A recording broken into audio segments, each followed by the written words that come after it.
Não, antes tem uma coisa. Uhum. Antes tem uma coisa. Já começa por aí. Te ouvindo aqui. O ser humano não é o melhor dos bichos pra interpretar coisa. Exatamente. Faz tempo. Uhum.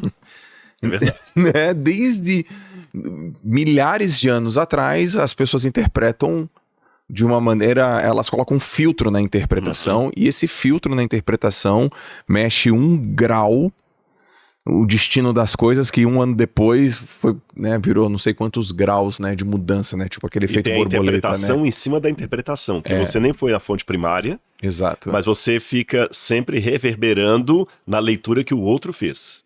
Tá. Isso distancia ainda mais do original. Você domina. Você domina a escrita, você domina o texto. E é a tua vida, é o teu trabalho, é o que você faz. E você disse uma coisa aqui, Rodrigo, que foi importante pra mim, que sou um cara também que veio do lado acadêmico. A academia pra mim é muito importante, a pesquisa. Porque qual que é a diferença, né, da pesquisa pra fala, né? Aparentemente, quando uma pessoa fala, é o viés dela. A pesquisa são várias pessoas perguntando, questionando de vários pontos de vista, e elas confirmam aquilo.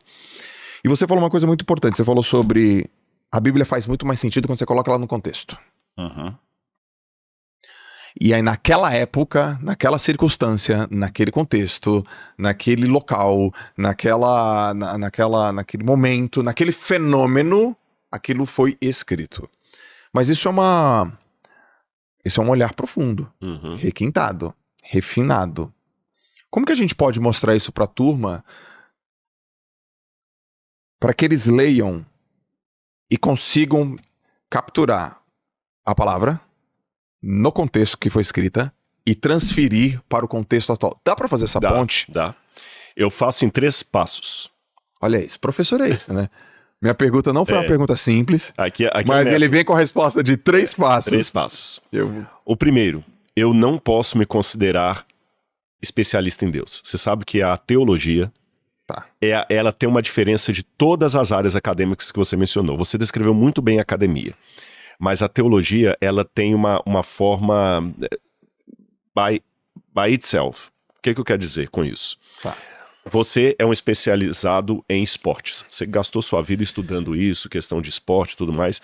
Eu nasci com 2 pernas esquerdas e não sou canhoto. Eu procuro fazer alguma coisa de academia. Como é que é isso? Eu nasci com 2 pernas esquerdas e não sou canhoto. O único lugar que eu fui mandado embora foi de uma escolinha de futebol lá de Belo Horizonte, do Jardel Esporte Clube, que era um jogador do América. E esses dias até achei minha carteirinha lá e tudo. E ele pediu, eu comprei chuteira e tudo. E ele pediu meu pai, devolveu o dinheiro pro meu pai e me tirou. Sabe? Esse menino, vai, pai, lembra. Então, assim, se eu for discutir esporte com você, é o leigo falando com o especializado. Eu poderia dar esse exemplo para várias outras áreas. Entendi. Você entende muito de esporte, mas de direito você não entende, nem de medicina. Se você for conversar com um advogado, o advogado fala, desculpa. Aqui é minha área de especialização. Na teologia eu não posso dar essa carteirada. Ninguém. Porque por mais que eu estude, eu tenho um doutorado em teologia, mas eu sou doutor em teologia, não sou doutor em Deus. Tá bom. Deus não é um objeto de especialização no qual eu posso me debruçar e colocar dentro de uma caixinha e falar, Deus é isso aqui. Então, o teólogo, na verdade, é o crente refletindo sobre a fé dele. A diferença é que o crente acadêmico, ele reflete sobre a fé com algumas ferramentas que o outro não tem. Eu posso ler grego, eu consigo ler hebraico, eu consigo ler latim, eu conheci a história do cristianismo, eu escavei, eu toquei na história bíblica, porque a gente escava, daqui a 2 meses estou voltando para Israel para escavar.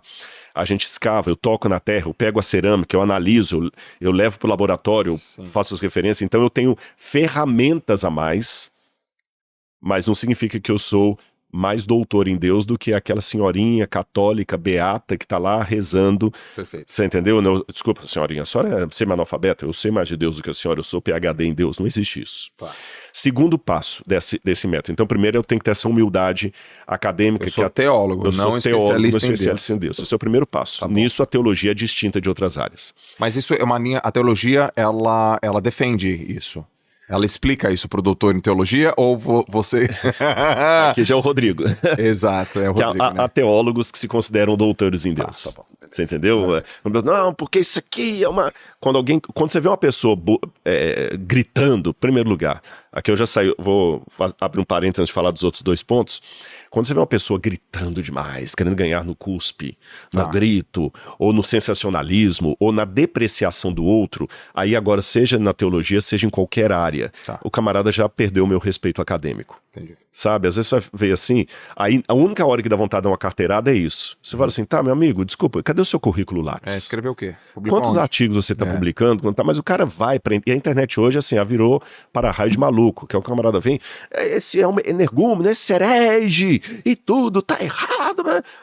Ele não é bíblico, não é bíblico? Não, peraí, calma. Ele não tá tendo a mesma conclusão que você teve. Existe uma diferença aí. Porque mesmo na área acadêmica, você sabe que há desportistas igualmente respeitados, certo, que um vai chegar a uma conclusão e falar assim, olha, pra mim eu acho que isso aqui tem que se tratar desse jeito. Isso aqui, não, médico... Olha, eu acho que tem que operar o joelho. Não, eu sou contra operar. São opiniões diferentes. Opiniões diferentes. Aí um médico fala assim, você é um ridículo, você não entende nada de anatomia humana, porque você está recusando a operação. E o outro, não, ridículo é você não sabe de nada. Não, os dois têm trabalho acadêmico. Você vê que eles se respeitam mesmo chegando a conclusões diferentes. Segunda coisa, eu quero colocar a Bíblia dentro do contexto. De que forma? Eu fui há mais ou menos um mês e meio, eu estive dando palestras lá em Belém do Pará. E pela primeira vez, e olha que eu me considero uma pessoa culta, eu pesquiso, sou brasileiro, pela primeira vez eu conheci o tacacá.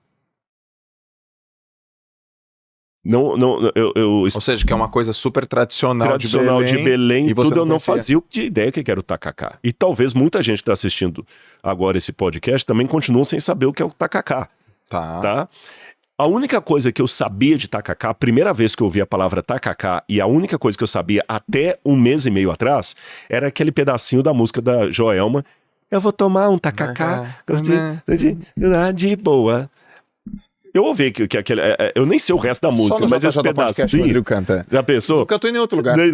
E a música da Joelma ainda. E a música da Joelma. Beijo pra você, Joelma. Beijo, Joelma. É isso aqui mesmo. Eu não conheço o resto da música, mas esse refrão fica igual o jingle na cabeça da gente. Mas eu não sabia o que era o tacacá. Aí lá me explicaram que era feito com camarão, tem até uma goma que eles servem. Fizeram até um tacacá sem camarão pra mim, porque eu não como frutos do mar. Sim. Confesso, os paraenses não ficam chateados. Eu não gostei muito do tacacá. Não gostei.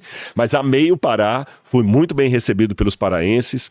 Amei ali, já não é a primeira vez que eu vou lá, mas o sabor do cacacá eu não gostei muito. Perdão por isso, paraenses. Mas o ponto que eu estou trazendo essa ilustração aqui é o seguinte. Eu falo português como os paraenses. Moro no mesmo país, na mesma época. E ainda assim, aparecia uma palavra numa música que eu não fazia a mínima ideia do que era. Quando falava, eu vou tomar um tacacá, se isso caísse numa prova de FUVEST para mim, antes de um mês e meio atrás, eu seria reprovado na questão. O que é tacacá? Se você falasse que era um suco, eu ia acreditar. Se você falasse que o tacacá era um caldo, eu ia acreditar. Se você falasse que era um chá, eu ia acreditar. Eu não sabia o que era o tacacá. Agora, se isso pode acontecer hoje, em pleno século XXI, de uma música que é composta no idioma que eu falo, e no estado, no país que eu moro, imagine em relação à Bíblia, que foi escrita há mais de 2000 anos. Imagina se eu nunca tivesse ido ao Pará, ou se eu não tivesse tido essa palestra lá que eu fui. Eu continuaria até hoje sendo um ignorante com relação a essa parte da música da Joelma. Sim. Agora, vamos fazer um paralelo. Se a música da Joelma hoje pode trazer uma expressão que eu não faço a mínima ideia do que é, imagina um salmo que foi escrito há 2.800 anos. Imagina uma expressão de Jesus que foi escrita há 2.000 anos, num outro idioma, no aramaico, que reportava um hebraico que não é o hebraico de rua de Israel hoje. Sim. Não é o ivrit modernit que eles falam hoje, é um outro hebraico.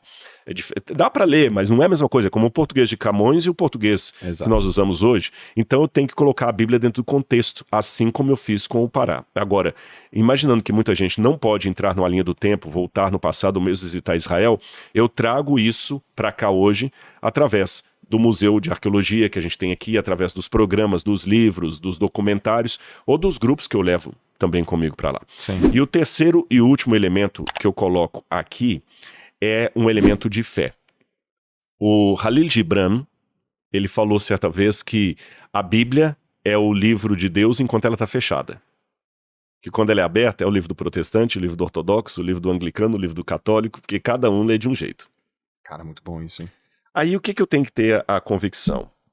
Eu tenho que ter a certeza que eu estou seguindo, Jota, determinada coisa da Bíblia, porque eu vi daquele jeito, eu enxerguei assim e eu interpretei assim. Eu tenho que ter essa sensibilidade de ser coerente com a minha confissão de fé. Eu sou adventista do sétimo dia. Eu não sou mormon, não sou presbiteriano, não sou católico, não sou espírita, sou adventista. Por que eu sou adventista? Porque eu cheguei a essa conclusão. Então eu tenho que ter coerência com a minha fé. Não necessariamente com o CNPJ. Porque às vezes, você sabe, o CNPJ tem coisas que varia de lugar para lugar. Por exemplo, eu vou às vezes numa igreja adventista que o camarada não vai aceitar você pregar sem gravata. Isso não é uma doutrina para mim, são usos e costumes.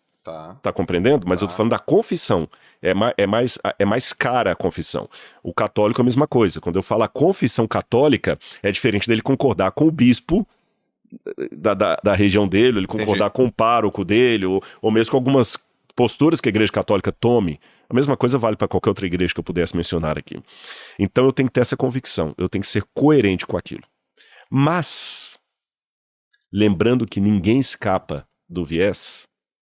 Opa, ninguém escapa do viés. Ninguém escapa. Ninguém. Ninguém. Viés de confirmação, Não, viés... desculpa, todo mundo tem. Todo mundo tem. Tá.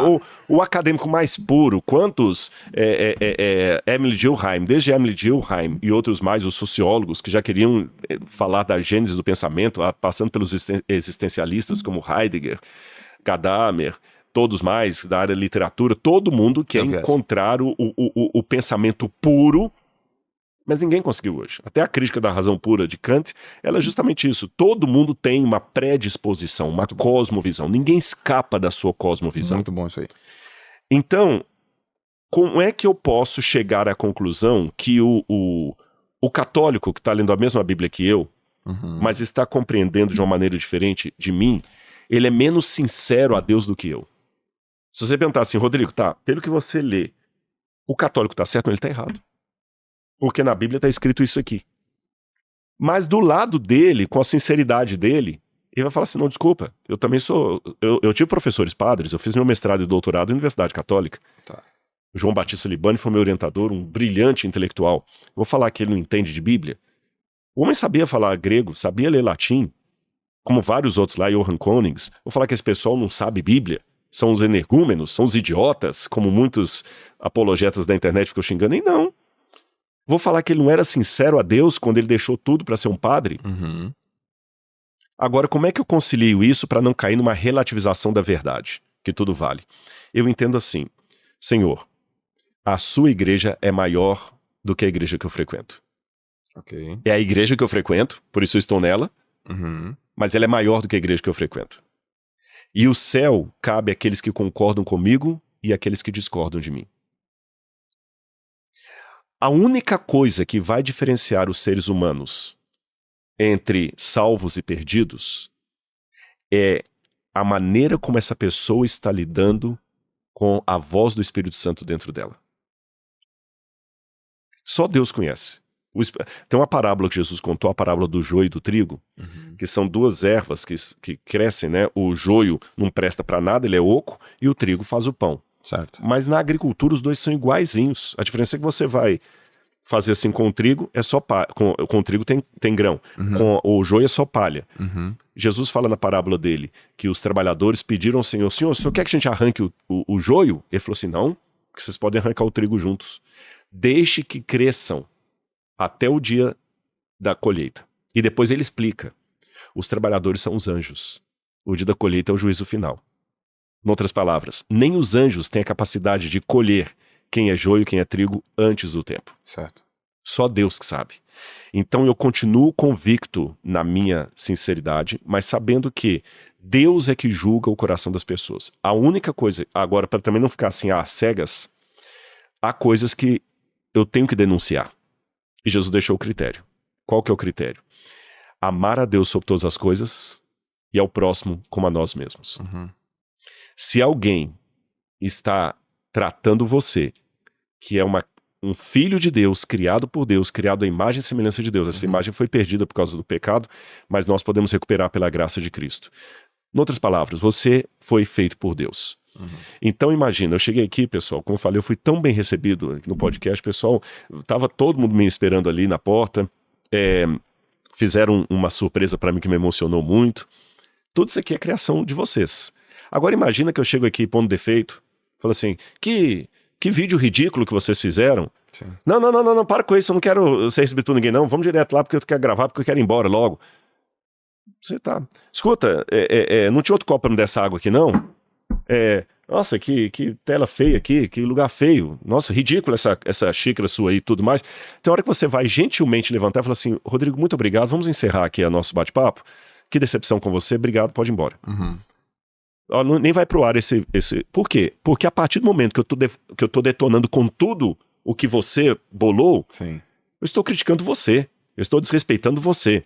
Então, quando eu detono com a obra-prima de Deus, que é o ser humano, em última instância, eu estou detonando Deus. Entenderam a analogia que eu fiz aqui? Sim. Tá tudo ridículo, ridículo. Você é um ridículo. Quando você fala que alguém é ridículo, você está chamando Deus que fez aquela pessoa de ridículo. Eu não tenho essa autonomia. Então, isso eu devo denunciar, o ódio. Eu devo denunciar o nazismo, que o nazismo é a desconfiguração do respeito ao próximo. Eu devo denunciar o racismo, porque o racismo é a desconfiguração. Então, racismo, nazismo e outros ismos que eu poderia colocar, isso não está na mesa de negociação para ser respeitado, isso tem que ser denunciado. Vamos trazer o nazismo e o racismo aqui à mesa. Até onde a gente pode ir com o racismo que seja aceitável? Não existe, isso é tolerância zero. E qualquer silêncio em relação a essas pautas significa covardia da minha parte e falta de coerência com o princípio. Mas fora essas coisas que são claramente condenáveis, no que diz respeito ao ser humano, eu tenho que deixar Deus julgar. O meu papel é passar para você aquilo que eu acredito que é mais caro a mim, não porque eu queira ser maior do que você ou chamar você pro meu time. É porque é tão bom que eu tenho que te convidar a participar. Sabe? Quando você vai para um restaurante no exterior, por qualquer razão, e a sua esposa não está com você, e você come uma comida muito deliciosa que você nunca tinha experimentado, a primeira coisa que você pensa é nela. Exato. Você chega e fala, meu amor, você tem que ir comigo lá. Você tem que ir lá. É tão bom. E não só com a esposa. Você tem um amigo que vem aqui, cara, você que vai pra lá, você vai pra esse lugar, procura esse restaurante. Você insiste com ele. Por quê? Não é porque você quer ser superior, é porque você quer dar pro outro a mesma sensação agradável que você teve. Exato. A religião deveria ser isso. Quando eu convido você para aceitar a Jesus como seu salvador pessoal, quando eu convido você para ler a Bíblia, o Shabat eu guardo o sábado, quando eu convido você para guardar o Shabat, não pode ser num ar de superioridade, olha, eu guardo o Shabat, você não. Não, tem que ser um ar assim, é tão gostoso que participe, e se você não for, tudo bem. Agora, essa veemência, ela pode aumentar quando for uma questão de vida ou morte. Lembra a menininha lá na Ásia, quando teve aquele tsunami? Eu esqueci agora qual foi o país. Foi na Tailândia? Não. Foi na Tailândia. Foi na Tailândia. Nas Ilhas Fifi. Que a menina saiu gritando, saiam da praia, saiam da praia, saiam da praia. Era uma questão de vida ou morte. Ela parecia uma louca, mas ela tinha que fazer aquilo não por se sentir superior, mas para querer salvar aquelas pessoas. Então eu divido a minha pregação em 3 áreas aqui. Primeiro, aquelas áreas que eu vou te convidar a participar, porque é tão bom ter Jesus no coração, é tão bom ir à igreja, é tão bom participar do culto, é tão bom guardar o Shabat, é tão bom seguir uma alimentação equilibrada, que eu vou te convidar não para ser melhor do que você, mas porque eu te quero bem. Certo. E como faz bem para mim, eu acho que vai fazer para você também. Segundo lugar, aquelas áreas que eu acho que você está correndo risco, aí eu vou ser mais veemente. Uso de drogas, alguma coisa que você vai lá, você vai pregar com mais veemência de novo, não porque você quer ser superior, melhor que o outro, mas porque você ama tanto o outro que você quer tirá-lo daquele buraco. Sim. E em terceiro lugar, o meu exemplo. O meu exemplo não pode ser uma contradição daquilo que eu estou falando. Muito bom. São esses os pontos. Então, nesse aspecto, eu estudo a Bíblia com minha convicção, mas sei que há teólogos que estão enxergando de maneira diferente, e se eles estão sendo sinceros ou não na relação deles com Deus, é Deus que sabe, não cabe a mim julgar.